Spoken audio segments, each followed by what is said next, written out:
We often look for guidance in, well, complex theories, right?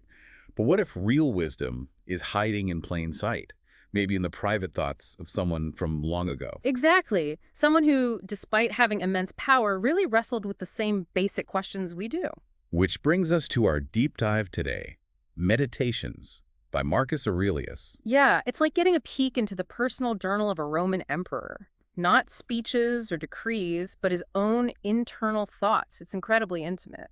And that's really the key here. These weren't written for us or for anyone else. They were his own reminders, almost like a tool for self-coaching. Uh-huh. That directness is what makes it so powerful, I think. And surprisingly relatable even now. So our goal today is to dig into that practical wisdom, see how these ancient thoughts connect to our lives today without getting bogged down in, all the history. Though the range of his thoughts is pretty striking. He jumps from the nature of the universe right down to, like, daily annoyances, things we all deal with. Right.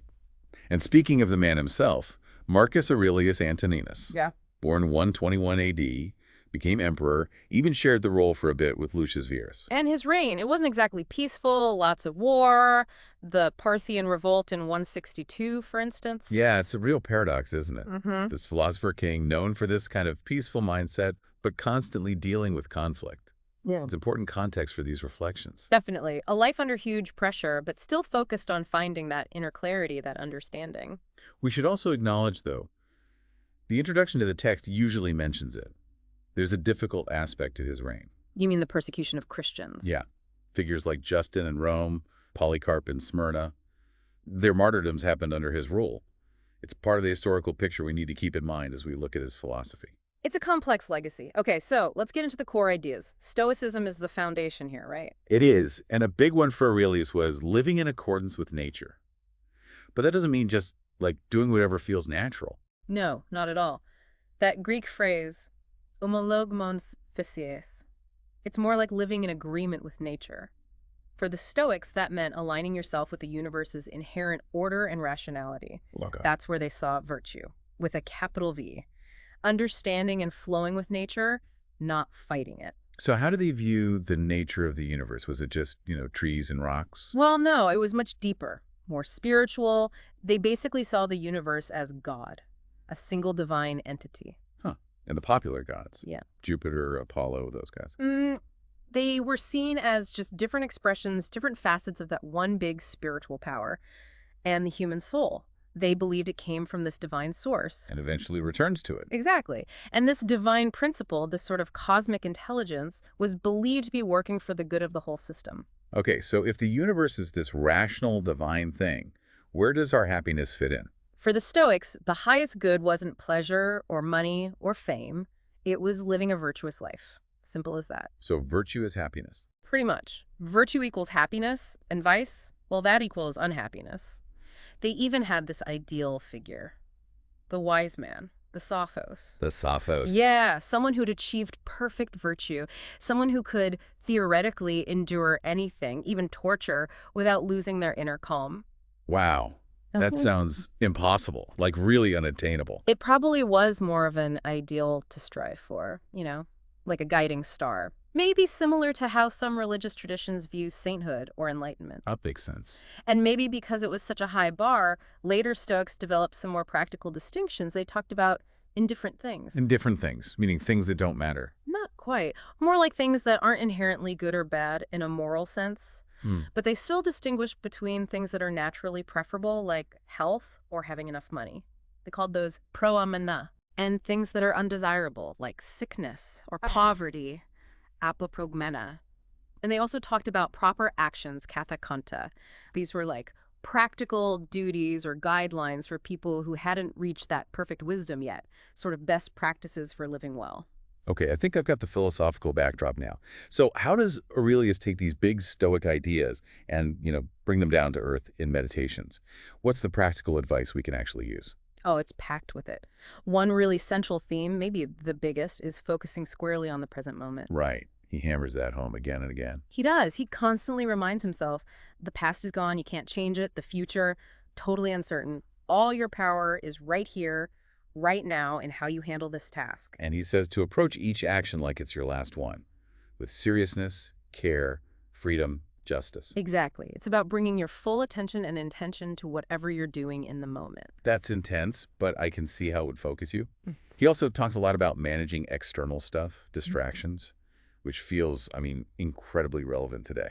Doesn't it just, he warns himself, basically, don't let things happening outside mess up your inner peace. Make space to learn, reflect. Yeah, he says unhappiness often comes from just not paying attention to your own inner state, getting sucked into all the noise outside. Think about today, with phones buzzing, social media. Totally. It's like he's saying, look, you can only really control your inner world, your reactions, your thoughts, so focus there. Precisely. And understand your place in the bigger picture, in the universe. Recognize that your own nature is connected to the nature of everything. If you act in line with that nature. Then, he argues, nothing can really stop you.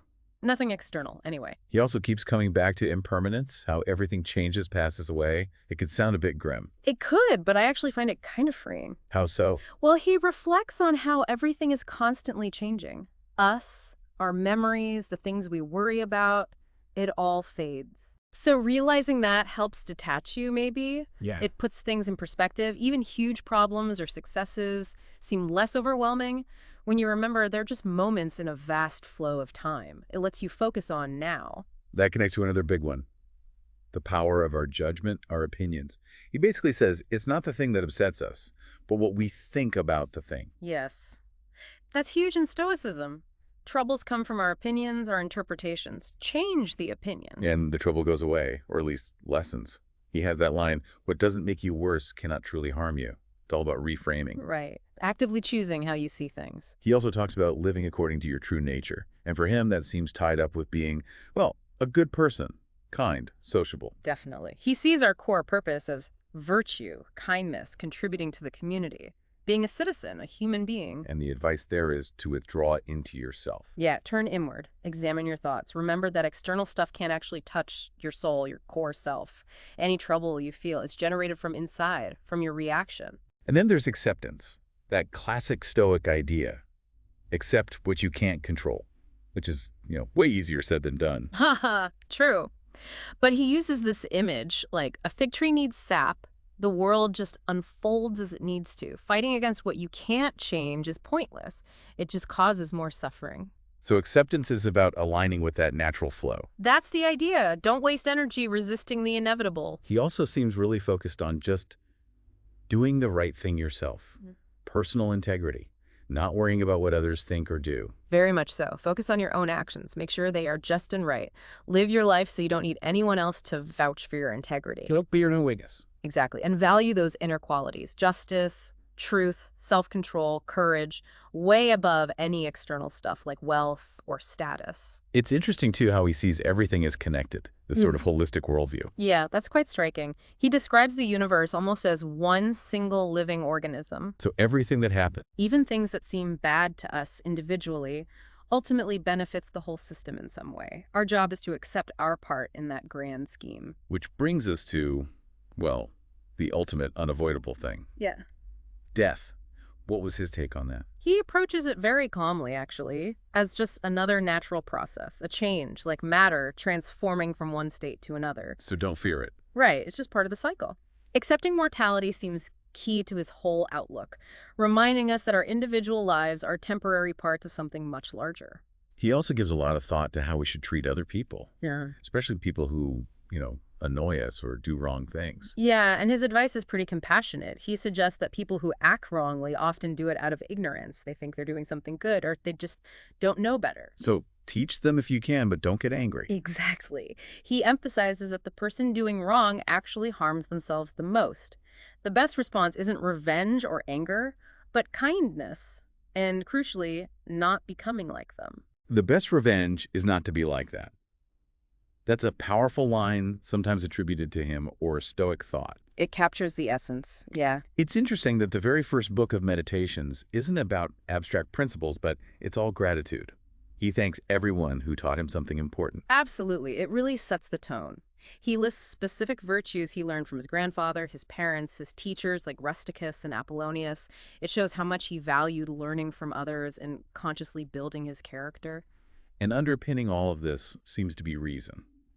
using your rational mind as the guide. Constantly. Reason is the tool. It's our uniquely human faculty that allows us to navigate challenges, choose virtue, and find that inner peace. So ultimately, meditations feels like a manual for building mental resilience, doesn't it? Finding stability inside, no matter what's happening outside. That's a great way to put it. He truly believed our inner state, our tranquility, is within our power to maintain. That's the core message running through it all. And it's not just about personal peace in isolation. He connects it back to community, to our social duty. Right. He saw himself as a citizen of Rome, yes, but also as a citizen of the world. What's good for the community, the hive, is ultimately good for the individual bee. Well, she worked together. Even the people who complain or resist, he says, they're still contributing to the whole process in their own way. It's about cooperation. And circling back to that idea of the present, he really drills down on that being the only time we actually have. Yes, that present moment is the only reality we possess. All the past, all the future. In terms of our actual experience, it all boils down to the quality of the now. Live this moment fully. Now, given he was an emperor, you'd think fame, legacy, how history would remember him, that must have been on his mind, right? Even if he tried not to care. You would think so. But it's fascinating how often he reflects on just how short-lived fame really is, how quickly people and their great deeds are forgotten. He has that line about Alexander the Great and his mule driver ending up the same in death. Exactly. It's a great leveler. It illustrates the ultimate insignificance of worldly fame. So he wasn't aiming for glory. Seems not. He advises doing good deeds naturally without needing applause. Like a vine produces grapes because that's what it does. Just do your part. What about dealing with things like physical pain or pleasure? Yeah. Those basic human drivers. Well, his view on pain was quite stoic. Physical pain affects the body, which he saw as ultimately separate from the core self, the soul. Emotional pain comes from our judgment about the physical sensation. So the soul can choose not to be disturbed. That's the idea. The soul has the power to maintain its peace, to decide that pain isn't an evil that has to overwhelm it. Be undaunted by pain and don't get carried away by pleasure. Keep an even keel. And he placed a huge emphasis on justice, on social duty. Absolutely. Justice, for him, was the bedrock of society. No true virtue could contradict it. And he stressed being good to others, even people who wrong you. They need pity, he thought, not anger. We're fundamentally social creatures meant to cooperate. So, wrapping up his practical advice, how did the divine or the universe or the gods fit into daily life for him? It was about acceptance and gratitude. Accept what fate or providence or the natural order sends your way. Be thankful for it. Live with the gods. Which meant being content with your lot and acting according to that divine spark, that guiding reason within yourself. And his idea of prayer was interesting too. How so? He suggested praying not for specific things to happen like, let me win this battle or don't let me lose my job, but praying for the right mindset. Pray for the strength not to desire something harmful, or the patience to deal with difficult people, or the courage not to fear loss. Pray for the inner resources, not the outer outcome. Exactly. It really is remarkable. Someone with that much power turning inward, finding wisdom in these, well, fundamentally simple but profound principles. It is, and it's also interesting there's a note in some editions referencing his teacher Fronto, suggesting Aurelius learned from experience not to expect, say, perfect loyalty or affection just because someone was highborn. So tempering the idealism with a bit of realism about people. Seems like it. Grounding the philosophy in the messy reality of human nature. So after this whole deep dive into meditations, what's the main takeaway? What should listeners really hold on to? I think it's that Meditations offers this incredibly relevant toolkit for navigating life. It's about self-awareness, using your reason, accepting what you can't control. It shows that inner resilience is maybe our greatest strength. Yeah. By focusing on our own virtue, our own responses, we really can find a measure of peace, even when things outside are chaotic. For me, two things really stand out. First, just how much power we have over our own perceptions, shaping how we see things. And second, the sheer importance of being present, fully in our actions right now. It really feels like a call to take responsibility for our inner world. That really leads to a question for you listening right now. Think about a challenge you're currently facing. Which one of Aurelius's ideas, maybe something we talked about today, resonates most with that situation? Yeah, how could applying that principle maybe shift your perspective, give you a different way to approach it? It's definitely food for thought. Absolutely. We really encourage you to maybe pick up Meditations yourself, explore its wisdom, and see how these ancient thoughts might light up your own path. It's timeless stuff. It really is. Yeah. Well, thank you for joining us on this deep dive today.